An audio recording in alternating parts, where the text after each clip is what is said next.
नमस्कार,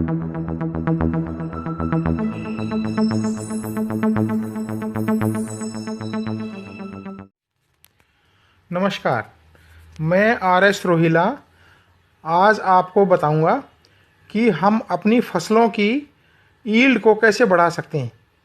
तो जब भी हम ओपन कल्टीवेशन करते हैं, खुले खेत में कल्टीवेशन करते हैं किसी भी चीज़ की, तो उसके ऊपर दुनिया भर के कीड़े और बीमारियां ज़मीन से भी और हवा से भी उसके ऊपर अटैक करती हैं और उस फसल की यील्ड को कम करती चली जाती हैं। फल जो है वो ख़राब होने लगते हैं, पौधा है वो ख़राब होने लगता है, उस पर बीमारियां और कीड़े खूब सारे अटैक करते हैं और पौधा मुरझा जाता है, ख़राब हो जाता है और आधे में ही ख़त्म हो जाता है। उसकी अपनी पूरी लाइफ भी पूरी नहीं होती है और पौधा बिल्कुल भी यील्ड देना बंद कर देता है बीमारियों और कीड़ों की वजह से। और ज़मीन में से भी खूब सारे कीड़े और बीमारियां पौधे के ऊपर अटैक करते हैं। इसलिए मैं आज आपके सामने आपके साथ और आपको ये बताऊंगा कि हम जो है इन सब चीज़ों को अवॉइड करके किस तरह से खेती कर सकते हैं। खेती में बहुत बड़ी क्षमता होती है, पौधे में बहुत क्षमता होती है और वो पौधा आपको बहुत अच्छी, बहुत ज़्यादा यील्ड दे सकता है, बहुत ज़्यादा फसल दे सकता है, बशर्ते वो निरोगा चले, उसके ऊपर कोई रोग ना आए और उसके ऊपर कोई कीड़ा अटैक ना करे और उसका खान पान भी पूरा स्वस्थ हो और अप्रोप्रिएट हो, टू द पॉइंट हो। उसको जितना भी अच्छा खाना मिल सकता है, जैसे एक आदमी होता है, बच्चा होता है, उसको एक स्वस्थ खाना देंगे तो बच्चा स्वस्थ रहता है और मजबूत भी रहता है और उसकी हड्डियां भी और शरीर भी एकदम तंदुरुस्त रहता है। इसलिए जो है उसको एक अच्छा खाना देने का यही एक नतीजा होता है और इसी तरीके से हम फसलों को भी एक अच्छा खाना दें, तंदुरुस्त रखें, स्वस्थ रखें, तो वो पौधा अपने आप अच्छी यील्ड देगा और अच्छी फसल निकलेगी, अच्छी पैदावार निकलेगी, अच्छा पैसा निकलेगा। अब हम बताएंगे आपको कि ओपन कल्टीवेशन की बजाय हम जो है क्लोज कल्टीवेशन, आइसोलेटेड कल्टीवेशन, जिनको हम ग्रीन हाउसेज बोलते हैं, ये स्टेप 1 है। जिस नमस्कार, मैं आर.एस. रोहिला आज आपको बताऊंगा कि ओपन कल्टीवेशन से, खुली खेती करने से, खुली फील्ड में खेती करने से ज़्यादा अच्छा है हम ग्रीन हाउसेज में खेती करें और इसके ग्रीन हाउसेज के क्या फ़ायदे होते हैं और ओपन कल्टीवेशन से ग्रीन हाउसेज में किस चीज़ के ऊपर ज़्यादा असर आता है और हम किन किन चीज़ों को कंट्रोल कर सकते हैं और अच्छी खेती कर सकते हैं, वो मैं आपको बताऊंगा। तो ग्रीन हाउसेज में पैसा ज़्यादा लगता है बनाने में, लेकिन उसके लिए गवर्नमेंट सब्सिडी देती है। कम से कम 70%, 60% तक की सब्सिडी तक गवर्नमेंट, स्टेट गवर्नमेंट्स दे रही हैं ताकि आप ग्रीन हाउस बनाएं और ग्रीन हाउस की कल्टीवेशन करें, ग्रीन हाउसेज में सब्जियां उगाएं और उसमें अच्छी यील्ड पाएं और अच्छा पैसा कमाएं। तो ये ग्रीन हाउसेज में हमको सबसे बड़ा फ़ायदा होता है कि ये एक आइसोलेट कंडीशन होती है, ये एक बंधी हुई जगह होती है जिसमें चारों तरफ हम एग्रो शेड नेट लगाते हैं और चारों तरफ हम इंसेक्ट नेट लगाते हैं और ऊपर इसके पन्नी लग जाती है, पॉलीथीन शीट लग जाती है जो कि अल्ट्रा वायलेट रेजिस्टेंट होती है, इंफ्रारेड रेजिस्टेंट होती है।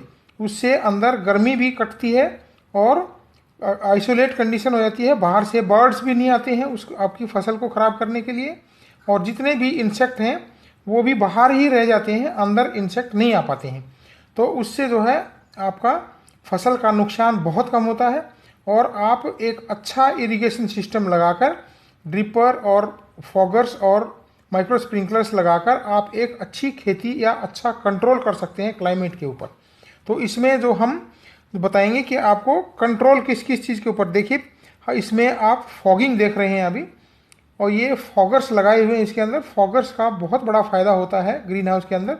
एक तो हवा में नमी मेंटेन होती है, रिलेटिव ह्यूमिडिटी जब ज़्यादा होगी तो आपके पौधे अच्छे चलेंगे और पौधे की बढ़वार भी बहुत तेज़ी से होगी और उसमें आप रिलेटिव ह्यूमिडिटी के अलावा आप कार्बन डाइऑक्साइड का लेवल भी इससे कंट्रोल हो जाता है, क्योंकि ये बंधी हुई जगह है। तो रात को पौधे जो कार्बन डाइऑक्साइड छोड़ते हैं वो दिन में उस कार्बन डाइऑक्साइड को यूज करते हैं। तो रात की छोड़ी हुई कार्बन डाइऑक्साइड पौधे दिन में जब उसे यूज करते हैं तो उनको अच्छी खासी फोटोसिंथेसिस करने में मदद मिलती है और पौधे बहुत तेज़ी से चलते हैं। उसी वजह से, यही वजह है कि उसमें ज़्यादा यील्ड आती है। एक फर्टिगेशन आप देखेंगे, बहुत मजबूत फर्टिगेशन इसमें की जा सकती है जो पौधे को जिस चीज़ की ज़रूरत। नमस्कार, मैं आर एस रोहिला आज आपको बताऊंगा कि जो ग्रीन हाउस में हमने थैलियां रखी थी कोकोपीट की और उसके अंदर मिर्ची की फसल लगाई थी ग्रीन हाउस के अंदर, उसका आज ब्यौरा दिया जाएगा कि वो किस तरह की हो गई है और उसमें फसल भी किस तरह की दिखाई देने लगी है। ये फसल देखिए आपके सामने जो दिखाई दे रही है, ये 2 महीने की फसल है और ये अब इस स्टेज तक आ चुकी है कि इसमें फ्रूटिंग चालू हो गई है। ये देखिए, ये फ्रूट दिखाई दे रहे हैं आपको। यहाँ पर 3 तरह की मिर्चियाँ लगाई हुई हैं, कैप्सिकम जिसको बोलते हैं हम लोग, और एक रेड कलर है, एक येलो कलर है और एक ग्रीन कलर है। तो इसमें जितनी भी मिर्ची की फसल है वो आप देख सकते हैं। अभी स्ट्रिंग्स इस पे लगा दिए गए हैं, सुतलियाँ बांध दी गई हैं ताकि टहनियाँ गिरे नहीं, क्योंकि कोकोपीट नरम होती है और उसके अंदर प्लांट खड़ा अपनी ताकत से नहीं हो पाता, इसलिए उसको स्ट्रिंग्स बांध दी जाती है। ये देखिए, ये इसमें जो छटाई होती है वो भी 2 टहनियों को लेकर होती है। 2 ही टहनियाँ रखी जाती हैं जिनके ऊपर फ्रूट आते हैं। फ्रूट का साइज़ अच्छा बना रहता है और फ्रूट की नंबर भी ठीक ठाक आते हैं, इसलिए इसको 2 ही टहनियों में बांट दिया जाता है। ज़्यादा टहनियाँ होती हैं वो सब काट के हटा दी जाती हैं और ये जो स्ट्रिंग्स बांध रखे हैं, ये जो धागे बांध रखे हैं, इनके नीचे इसमें रिंग्स लगा दिए जाते हैं ताकि इस पे स्ट्रिंग के सहारे ये पौधा खड़ा रहे, ताकि गिरे न ये, और फसल भी।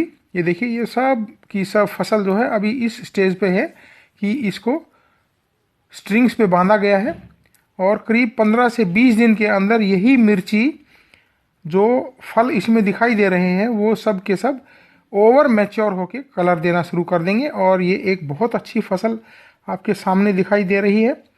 और इसमें जितना भी खाद है वो सब कोकोपीट में ही स्लो सुबह और शाम दिया जाता है। ज़्यादा एक टाइम कभी भी कोकोपीट में पानी या खाद नहीं देना चाहिए।